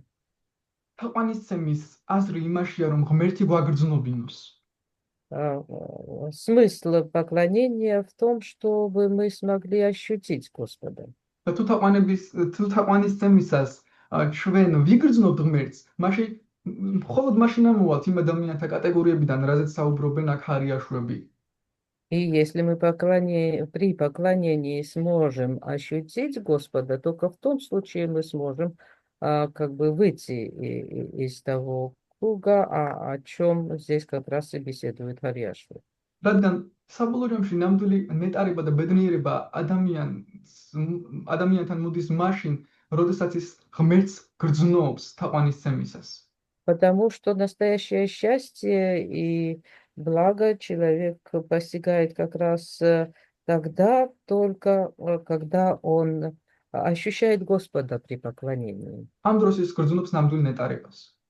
Вот в таком моменте он и чувствует настоящее блаженство. ამ დროს ფაქტობრივად გოსვამი მაჰარაჯს უყვარს ამის თქმა, რომ ამ დროს ადამიანი ფიზიკურ დონეზე, ფიზიკურად გრძნობს ღმერთს, მისი ყოველი უჯრედი გრძნობს ღმერთს, რეალური ხდება მისთვის ეს ღმერთი. Бхактивигьяна Госвами любит указывать на это, говоря, что в таком моменте человек на физическом уровне ощущает Господа, чувствует каждой клеткой своего организма.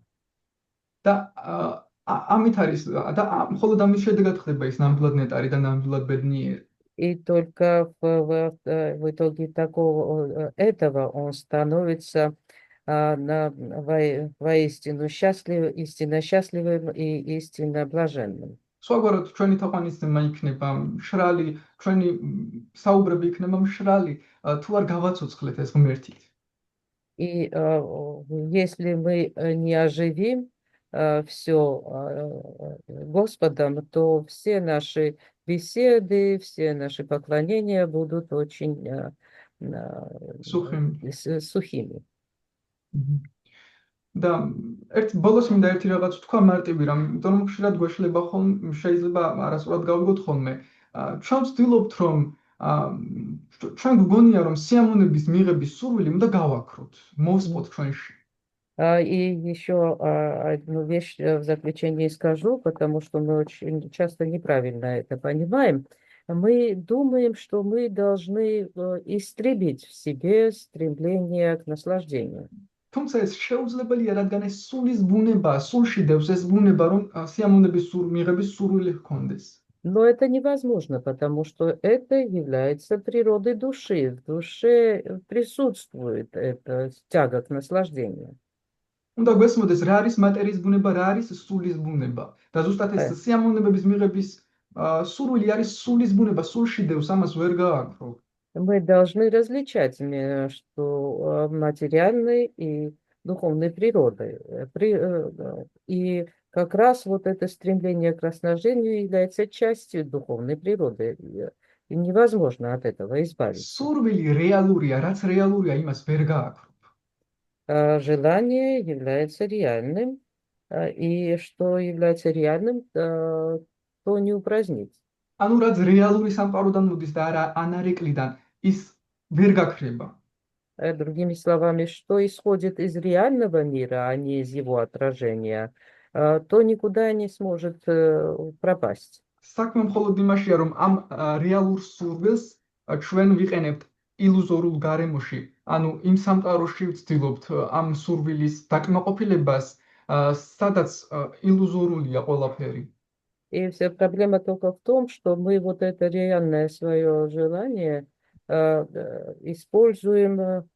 стараемся использовать в иллюзорном мире, где его как бы удовлетворение этого желания невозможно. რადგან მაია შაქტისთან ურთიერთქმედებით არის ეს самყარო მთლიანად შექმნილი. Потому что этот иллюзорный мир, он создан через как бы содействие с Майя Шакти. ამიტომაც ადამიანი სურვილი რეალურია, ის არ ქრება და სულ ვცდილობს ამ სურვილების დაკმაყოფილებას, მაგრამ რითიც იკმაყოფილებს, ისინი ქრებიან. ან თითქოს დავეკმაყოფილე, მაგრამ გაქრან, ვერ ვიკმაყოფილებ ამას, იმიტომ რომ ილუზორულ რაღაცებს ვებღაუჭები და ხელში მიქრება, როგორც ფიფქს ავიღებ და ნახავ რომ გაქრა მეორე წამს. И поэтому фактически стараться насладить свои реальные желания в иллюзорном мире не работает, потому что да, я, может, какое-то свое желание удовлетворил, но оно исчезает потом из-за иллюзорности этого мира. Можно сравнить со снежинкой. Да, я могу поймать снежинку на ладонь, но она в скором времени растает. საქმე იმაშია, რომ ჩვენ ეს სურვილი უნდა მივმართოთ, კი უნდა ჩავიქროთ სიამოვნების სურვილი, არამედ მივმართოთ რეალური ადგილისკენ, იმ ადგილისკენ, სადაც რეალურად დაგვაკმაყოფილებს ჩვენს შეავსებს ჩვენს ამ სურვილს, სულის ამ მოთხოვნილებას. Дело в том, что как раз вот это желание наслаждаться нужно направить в правильное направление, не в иллюзорный материальный мир, а в правильном направлении, где возможно удовлетворить по-настоящему подобные желания. რითაც ჩვენ სრულიად შეავსებს ჩვენს ამ სიცარიელეს. И что в результате фактически наполнит ту пустоту, которую мы ощущаем. ამიტომაც კრიშნა ამბობს ბჰაგავად გიტაში, რომ რეალურად მატერიალური გემოს დამარცხება ხდება არა შებოჭვით და ძალდატანებით, არამედ როდესაც ჩვენ მივმართავთ მას ჩვენ განვიცდით სულიერ гемос. И поэтому в Бхагавад-гите Кришна говорит, что, значит, это настоящее желание, они... Кришна ამბობს Bhagavad-gītāში, რომ რეალურად ჩვენ მატერიალური მისწრაფებების გემოს ვერ ჩავახსოვთ უბრალოდ მათი ძალით შებოჭვით. Мы не сможем как бы избавиться от материальных желаний через силу подавляя их. Избавиться от них возможно только если наши желания будут направлены на правильный источник. როდესაც სულიერ გემოს იგრძნობს ადამიანი, Только если человек сможет ощутить духовное желание, რომელიც არის სულიერ Духовный გემოს вкус. იგრძნობს, духовный вкус. რომელიც არის ბევრად უფრო მაღალი გემო. И этот духовный вкус является намного возвышеннее материального. ჯივა შაქტი, ღმერთის ჯივა შაქტი, მის მაია შაქტიზე, მატერიალურ ბაჰირანგა შაქტიზე მაღლა დგას. Джива Шакти Господа стоит выше его майя или Бахиранга Шакти. და რა თქმა უნდა, მაია შაქტი ვერ შეავსებს მის მოთხოვნილებას. И, естественно, майя Шакти не способна восполнить его желания и надобности. ამიტომაც მას შეავსებს ღმერთის ჩით შაქტი, ანუ ღმერთის შინაგანი ენერგია, სრულიად შეავსებს სულის ამ მოთხოვნილებას. Поэтому полностью насладить это желание души может только чит Шакти Господа, высшая Шакти, духовная Шакти, რომელიც ჯივა შაქტიზე მაღლაც კი დგას. которая находится выше Джива Шакти. ანუ ჩვენ არ ვსაუბრობთ იმაზე, რომ სული უბრალოდ გათავისუფლდეს მატერიისგან და თავის სულში ჩადებული ანანდით დატკბეს, სულში თავის თავში ჩადებული ნეტარებით დატკბეს. ჩვენ ამაზე არ ვჩერდებით. Здесь не идет речь о том, чтобы мы освободились от материальной энергии и наслаждались анандой, которая содержится в душе. Мы здесь не останавливаемся. ეს არის გათავისუფლების მდგომარეობა, როდესაც ადამიანი იტკბება თავის თავში სულში ჩადებული ანანდათი. Это как раз это и есть освобожденное состояние, когда душа начинает наслаждаться анандой, которые присутствуют в ней. ვეხებით ღმერთის ანანდას. Мы приходим в соприкосновение с божественной анандой, რომელიც ბევრად აღემატება სულში ჩადებული ანანდას. которая намного возвышается над анандой, присутствующей в душе. ჩვენ შეგვიძლია ვიგრძნოთ ის, რასაც გრძნობს ღმერთი, რადგან მის ნეტარებაში, მის энергияში უმაღლეს ჩით შაქტიში მოვდივართ შეხებაში. ჩვენ გრძნობთ იმ ნეტარებას, როგორცაც გრძნობს ღმერთი. И из-за того, что мы входим в соприкосновение с чит-шакти, с возвышенной шакти Господа, то у нас появляется возможность прочувствовать то, что чувствует Господь. ზუსტად ის ნეტარება, რასაც გრძნობს ღმერთი, Такое же блаженство, которое испытывает Господь. და სინამდვილეში ჩვენ ვიცით, რომ ერთგული კიდევ უფრო მეტ ნეტარებას გრძნობს, რასაც ვიდრე ღმერთი. ამიტომაც მოვიდა როგორ უფალი ჩაიტანია, ერთ-ერთი მიზეზი ის იყო, რომ ის ჩემზე მეტ ნეტარებას გრძნობს, შრიმატი რათარანი. И мы также понимаем, что Бхакта он может испытывать даже большее блаженство, чем Господь сам. Поэтому как раз и явился Господь в форме Господа Чайтаньи, потому что он хотел прочувствовать то блаженство, которое чувствует его преданное. და უფალი ჩაიტანია მოვიდა და ჩვენს მოგვცა იგივე შესაძლებლობა, რომ ვიგრძნოთ იგივე ნეტარება, რასაც გრძნობს მისი წმინდა ერთგული, რომელიც ღმერთის ნეტარებასაც კი აღემატება. აი ეს არის სრული პარადოქსი, რაც მოგვიტანა უფალმა ჩაიტანიამ. Как раз вот Господь Чайтанья пришел для того, чтобы дать нам тоже возможность ощутить блаженство чистого преданного, которое даже выше блаженства Господа. В этом и есть парадокс его, который он дал человечеству. Харе Кришна, благодарю. Харе Кришна, спасибо большое. თუ გაქვთ შეკითხვები? Может, есть вопросы какие-нибудь? Харе Кришна, Раты. Огромное спасибо тебе. Ты столько тем затронул. А вот то начальная твоя тема касательно Нарада Муни и нашей проповеди, да, Это нам надо начинать со своей семьи и по отношению к детям в нашем микромире. Хотя бы применить вот то, что делал Нарада Муни, о чем ты говорил, хотя бы к членам своей семьи, и то будет уже прогресс. Не говоря уже о дальнейшем. Большое тебе спасибо. Ари Кришна. Уже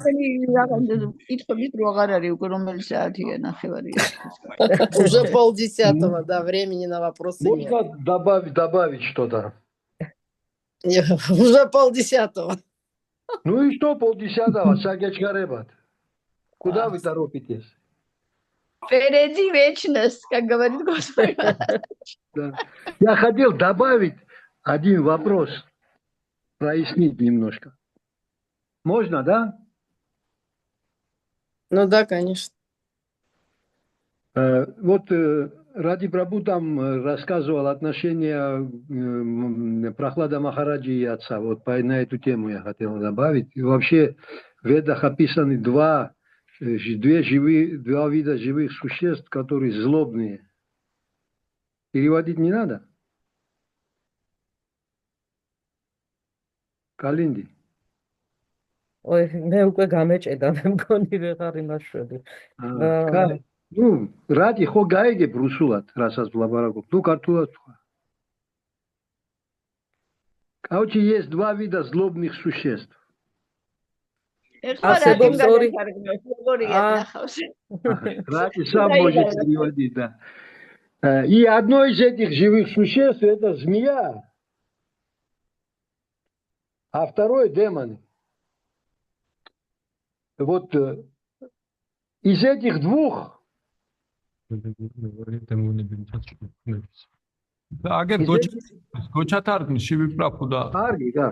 этих двух змея лучше.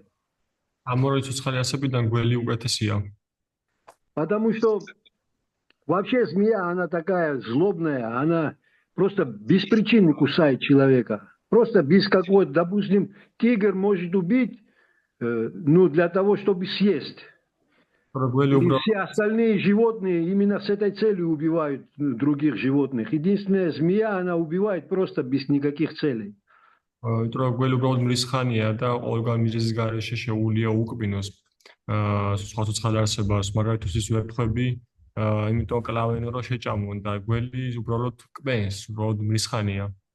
Да, она может даже слона убить, просто убить и все. Она его съесть не может, она его не поместится у нее там. И Она помощница кармы. Не, дело не в этом. Просто она такая злобная, я говорю. Я шучу. Что она очень злобная. მას სპილოს მოკლაც კი შეუძლია, რა თქმა უნდა, მისი გადაყალბვა შეუძლია, მაგრამ აი მრისხანების გამო უბრალოდ შეუძლია უკბინოს და მოკლას. И, но в Ведах все равно говорится, что из этих двух змея более лучше, чем демоны. მაგრამ ვედებში მაინც თქვამია, რომ ამ ორ ცხრასებას შორის გველი მაინც უკეთესია ვიდრე დემონი. მე წამიგით გველი და სკორპიონიაო. Ну, ахла, რა თქმა უნდა, მაგრამ უფრო გველზეა ლაპარაკი ახლა რა. У него другие источники. Нет, два самых злобных. Скорпион там не написано. Это описано в Ведах, я что, не выдумываю сам. Источник один, Веды у нас. И потому что змею можно умилостливить, на ней можно мелодию красивую сыграть на дудуке. И змея начинает плясать под эту мелодию. იმიტომ რომ გველი შეიძლება მოწყალე, ანუ გველზე შეწყალობა გადავიდეს, ანუ მოთაფლო ესე თქვა და შეგიძლია სალამუზე დაუკრა და ის დაიწყებს ცეკვას, მოლბება. ტელეფონი დაუჯდა, შევიბრა. არა, აქ არის. არა, დაუჯდა ტელეფონი, ხედა. Ари Кришна.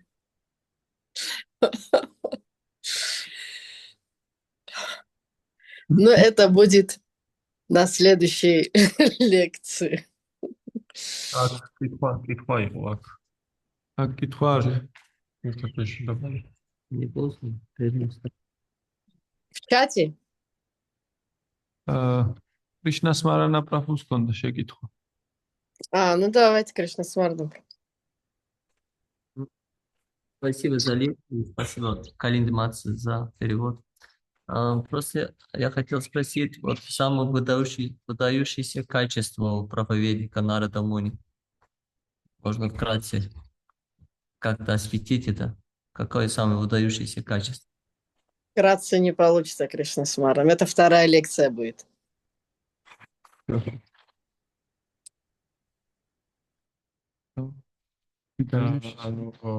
ყველაზე გამორჩეული თვისებაო, როგორც ქადაგებლის ნარადამუნის, როგორც ქადაგებლის რომელიაო და მათთან ჯუმპასუხარო, მოკლედ და გამო კიდე ერთი ლექცია უნდა დავიწყოთ.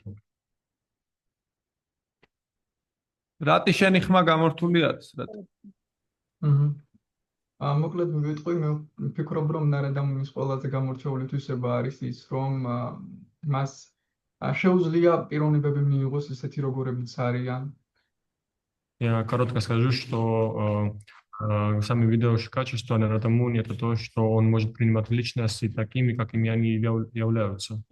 და ქადაგებისას ძალადობა კი არ იხმაროს, არამედ საშუალება მისცეს, რომ თვითონ გააცნობიეროს, რა უნდა გააკეთოს, თვითონ გააცნობიეროს, რა გზით უნდა წავიდეს. И во время проповеди, чтобы не использовать насилие, а наоборот давать возможность, что они осознали и своим путем начали идти. და ასევე მას ესმის პიროვნების ათიკარი, რა დონეზე იმყოფება ადამიანი და რა გზით რა დარიგებები მისცეს მისი დონის შესაბამისად. И также он понимает атикари личности и понимает, какие наставления дать, чтобы личность развивалась.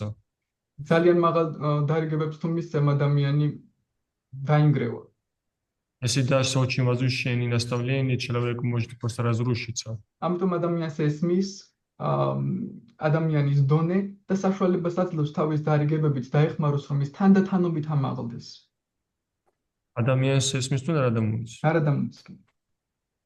Поэтому Нарадамуни понимает атикари личности и дает такие наставления, которые поможет ему, чтобы постепенно развивался личность. და ეს დაუბრუნდი, შეიძლება დავამთავრო? Подождите, ты на вопрос отвечает. და ეს ხდება მაშინ, როდესაც ადამიანს ვუყურებთ არა იმ მატერიალური თვისებების პრიზმით, რაც მასშია, იმ მატერიალური თვისებებით არა ვუყავთ, მასში ავუყავთ სულს, რომელსაც აქვს განვითარების შესაძლებლობა, რომელსაც აქვს შესაძლებლობა განვითარდეს, შეიცვალოს, ტრანსფორმირდეს. И это происходит с личностью тогда, когда он не смотрит призмой материи, а наоборот он видит бессмертную душу, живые существа, и поэтому дает возможность, что он постепенно развивается. Можно это одним словом, можно еще сказать, что это сострадание. Нет, он может беспрепятственно путешествовать во всех трех мирах. Вот это самое. Никто, ни один проповедник не может. Так, вот именно вот это сострадательное понимание, действительно настоящее сострадание может давать человеку такой подход к каждой личности. Шеби Прабху, давайте вы скажите, ваш вопрос какой? И если, допустим, заклинатель змей красиво споет, она его не кусает, она начинает плясать, потому что если взять демоническую природу, его ничем нельзя умилостивить. Он совершенно не поддается этому. მომთვინიერებელი კარგად დაუკრავს სალამურზე, მაშინ ის დაემორჩილება მას და აცეკვდება, მაგრამ დემონების მოთვინიერება შეუძლებელია, რაც უნდა გააკეთო.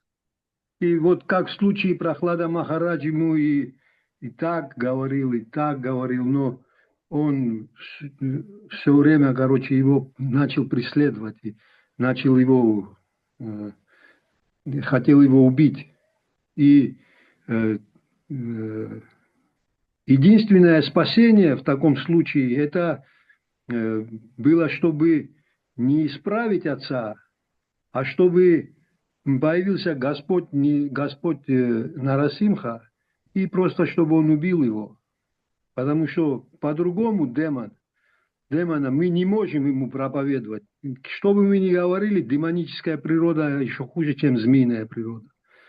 И поэтому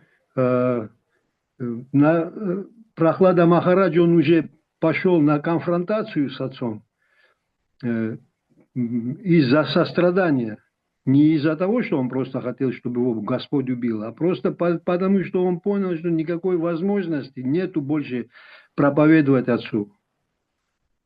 И так потом Господь, когда Нарасимха, когда уже он, Господь сидел на коленях у Господа Нарасимхи, Господь сказал, что какое-нибудь благословение ты мне, говорит, дай.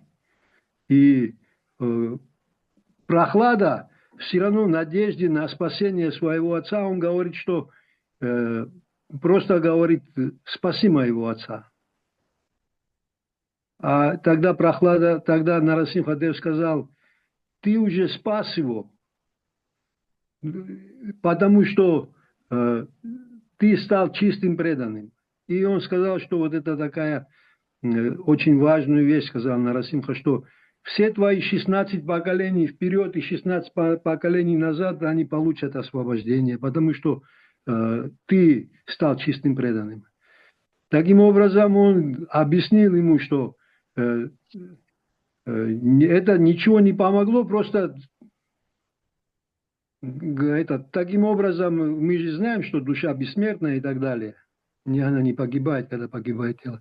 В следующей жизни, как мы узнаем, Хираньякашипу, он в конце концов стал чистым преданным. Вот это я хотел добавить. Спасибо большое. Смысл в чем, что демонам вообще проповедовать смысла нету, потому что они не принимают демоническая природа. Даже только Господь Чайтанья и Господь Нитянанда, они настолько милостливые были, что они, братья Джага и Мадхая, они как бы вернули свое изначальное положение. Даже Нарасимха, он не смог бы этого сделать. И Нарасимха просто его убил, чтобы он поменял тело. Вот я о чем хотел добавить. Ну, а остальные сейчас на самом деле и демонов-то нету на земле таких. Поэтому проповедь сознания Кришны, она, да, можно так сказать, что как действовал Нарада Муни, но мы должны забывать, что это была вообще Сатья-юга, и люди были очень разумные в то время, не такие, как сейчас. Поэтому мы очень косвенно можем проповедовать, но дело в том, что мы не должны перейти на эту косвенную проповедь. Мы видим, что очень много сейчас преданных проповедуют косвенно, и они там, ну не знаю я, что они привлекают людей, да, но сама суть не должна, при косвенной деятельности, сама суть не должна потеряться. Да, мы можем там через какие-то здоровье, через это привлечь людей, но если мы не будем им проповедовать бхакти, то смысл теряется вообще в нашей деятельности. Как Рати Прабху сказал, что если мы не Господа в центре нашей деятельности не поставим, то есть как раз в Бхагавад-гите этот стих есть, который я все время повторяю часто в последнее время, «Яд короче, яд наши». Все, что бы ты ни делал, чтобы ты не ел, отдавал, принимал, это все делай как по отношению ко мне. Если этого не будет, тогда наша проповедь, она не имеет никакого смысла. Вот я о чем хотел сказать. Так что мы, конечно, косвенно можем проповедовать, и, может быть, это какие-то результаты принесет, но если мы не будем утверждать, что Господь в середине всей этой деятельности должен находиться Господь, тогда смысла в нашей проповеди никакого нету. Вот я хотел это добавить. Харе Кришна, Шри Прабху, მადლობა დიდი აზიარებისთვის. ერთი მომენტი მინდა აღვნიშნო, რომ მე პირებ ქადაგებაში არ მიგულისხმია ის, რაც ხდება ხოლმე მაგალითად იოგათი ან სხვადასხვა რაღაცეებით. ანუ აქ უფრო საუბარი იყო იმაზე, რომ სინამდვილეში ნარადა მუნიმ თავარი რამ უთხრა მათ უბრალოდ არაპირდაპირი სიტყვებით ან მაინც თავარზე ესაუბრება უბრალოდ ისე ესაუბრება რომ ადამიანს მიახვედრებს ამას და რა თქმა უნდა მაშინ საწეო გაიყო ეხლა ნარადამუნის სიტყვები რომ გაინორო ვერავინ ვერ გაიგებს მაგრამ ჩვენც შეგვიძლია ეს გამოვიყენოთ რომ ადამიანის ისევ ესაუბროთ რომ თვითონ მიხვდეს ხოლმე ამას უფრო მეტი შედეგი მოხდება მაგრამ რა თქმა უნდა ჩვენ თუ ესაუბრეთ იოგაზე და სხვადასხვა რაღაცებზე თავარი შეიძლება დაიკარგოს Ясно. Я согласен с тобой. Я согласен. Просто я как бы некоторые, многие сейчас в ИСКОН вот на такую косвенную проповедь переходят и теряется цель. Просто я объясняю то, что ты говорил. Я уже тоже стал старик и глупый уже становлюсь потихоньку. По мере своей возможности, как бы я тоже объясняю, все нормально. Ну, я говорю, какие опасности могут на этом пути быть. Нахер, андени преданеби ариан да вообще раслапарагобен виницис. Что касается йоги, хатха-йоги именно, хатха-йоги, да? Бхактивинода Тхакур, он говорил, что я не буду заниматься. Бхактивинода Тхакур говорил, мы арвивардишев хатха-йогас. Потому что, когда я начинаю заниматься хатха-йогой, я переключаюсь на свою телесную концепцию. Это Бхактивинода Тхакур матку, ага, чуем киара. Ай, ჩვენ გადავდივართ მაგ იმაზე ხათხა იოგა. Ну, аштанга йога სხვა და ხათხა იოგა სხვა. ხათხა იოგა это тантрическая, тантра. ხო და რასაც შეეხება ხათხა იოგას. აი ეს თელი წიგნი აქვს დაწერილი. მაგას ახლა არ ვიცი თარგმნული თუ არ რუსულზე. არ ვიცი, მაგრამ მგონი უნდა იყოს. Я найду эту книгу и თუ რამე გამოვაქვეყნებ იმაში, Telegram-ში. დიდი მადლობა რატი ძალიან საინტერესო ლექცია იყო. და თემაც იყო ძალიან ნიშნულოვანი. დიდი მადლობა ძმაო. მადლობა დიდი. ხშირად უნდა გიხილო მე ლექციაზე ძალიან გამიხარდა. მადლობა ძალიან დიდი, მადლობა გაზიარებისთვის. ჰარე კრიშნა. ჰარე კრიშნა, მადლობა ყველას. შრიმად ბაგავატამ. Ты Пушана Прабхупи. А это кто там? Смарана Прабху там, что ли?